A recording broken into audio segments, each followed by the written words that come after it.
ఆయన ఒక rowdy sheeter, ఆయనకి ఇట్లాంటి మాటలు తప్ప మంచి మాటలు వస్తాయని మేము అనుకోవట్లేదు. ఒక్కళ్ళని ఒక్కొక్క రకంగా మోసం చేసే పనిలో రేవంత్ రెడ్డి చాలా బిజీగా ఉన్నాడు. ఈ హైదరాబాద్ ని ప్రపంచ పటంలో నిలబెట్టింది కేటీఆర్ గారు. జూబ్లీ హిల్స్ ఎన్నికలు టీఆర్ఎస్ పార్టీ గెలుపు ఎప్పుడో ఖాయమైపోయింది, కాంగ్రెస్ పార్టీ ఎప్పుడో ఓడిపోయింది. దానికి ఉదాహరణ, దానికి నిదర్శనం ఇవాళ అజరుద్దీన్ గారిని మంత్రివర్గంలోకి తీసుకోవడం. 1,00,000 ఓట్లున్న ముస్లింలకు మాయమాటలు చెప్పి మోసం చేసి ఇవాళ మంత్రి చేస్తున్నారు. ఏ సభలో సభ్యుడు కానీ అజరుద్దీన్ ని మరి మంత్రివర్గంలో ఎందుకు తీసుకుంటున్నారు అంటే మళ్ళొకసారి ముస్లిం మైనార్టీలను కూడా మోసం చేయడానికి. ఇప్పటి వరకు అన్ని కులాలు అన్ని వర్గాలని ఏ ఒక్కరిని వదలకుండా గ్యారెంటీల పేరుతోని హామీల పేర్లతోని మోసం చేసింది కాంగ్రెస్. మహిళల్ని మహాలక్ష్మిలను చేస్తాం, 1 కోటి మందిని కోటీశ్వర్లు చేస్తామని మోసం చేసింది. ఏ ఒక్కటి పూర్తి చేయలేదు. ఇవాళ 42% రిజర్వేషన్లు ఇస్తామని చెప్పి బీసీలకు మోసం చేసింది. మరి ఎస్టీలకు ఉన్న లంబాడీలందరినీ కూడా తీసేస్తామని చెప్పి రోజు ఒక రకమైన వార్తలు ఆ కాంగ్రెస్ పార్టీ నాయకులతోని సుప్రీంకోర్టు వరకు కూడా పోయి మరి లంబాడి బిడ్డల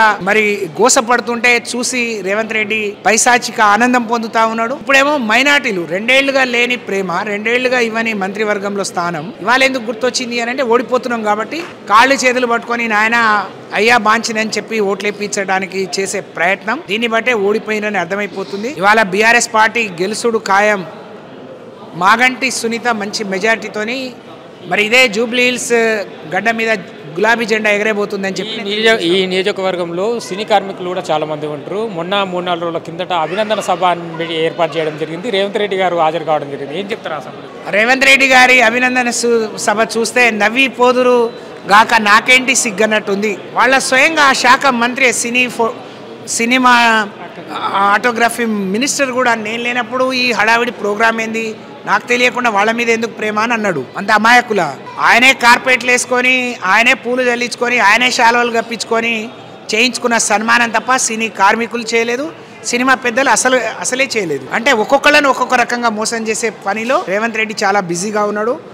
రాష్ట్రం మునిగిపోయినా రైతులు రోడ్డున పడ్డా, రైతులు హరిగోస పడుతున్నా ఆయనకేం పట్టట్లేదు. కేవలం స్వార్థం కోసం, ఒక గెలుపు కోసం మా సీటు మాగంటి గోపీనాథ్ చనిపోతే ఏర్పడ్డ ఖాళీని పూరించుకోవటానికి ఇవాళ అనేక అవస్థలు రేవంత్ రెడ్డి గారు పడుతున్నారు. నీ అవస్థలాగానే ఉండిపోతుంది. మాగంటి సునీత బ్రహ్మాండమైన మెజార్టీతోని గెలవబోతుంది. నిన్న ప్రచారంలో భాగంగా జూపల్లి కృష్ణారావు గారు ప్రచారంకి వెళ్తే ముసలమ్మలు ప్రశ్నిస్తున్నారు. 4,000 పెన్షన్ ఏమైందని ప్రశ్నిస్తారు.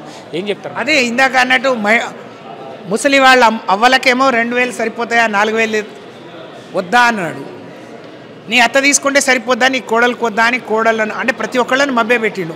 జూపల్లి కృష్ణారావు అనే కాదు, అందరినీ ఇవాళ పోలీసు బలగంతో, అధికార మదంతో, అధికార దాహంతో మాత్రమే ఈ ఎన్నికల్లో గెలవాలని చూస్తున్నారు తప్ప వేరే మరి వాళ్ళకి అస్త్రాలు లేవు. వాళ్ళ అస్త్రాలు శస్త్రాలన్నీ కూడా మరి ఇవాళ పనిచేయని పరిస్థితి వచ్చింది. ఇవాళ హైదరాబాద్ మురికి కుంపగా మారిపోయింది. రేవంత్ రెడ్డి అంటున్నాడు అప్పుడు బాగుండే, మీరు ఇప్పుడు సమన్వయం చేసుకొని చెత్త కూడా తీయరా, చెత్త తీయమని నేనే చెప్పాలా అని ఒక ముఖ్యమంత్రి అన్నాడంటే ఇంతకంటే సిగ్గుచేటు మరొకటి ఉండదు.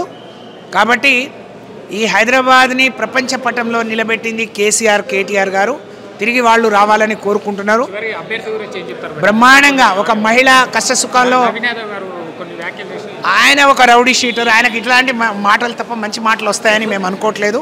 కాబట్టి ఆయన గురించి ఎంత తక్కువ మాట్లాడితే మరి ఓడిపోయే వాడి గురించి తక్కువ మాట్లాడితే మంచిదని నా అభిప్రాయం.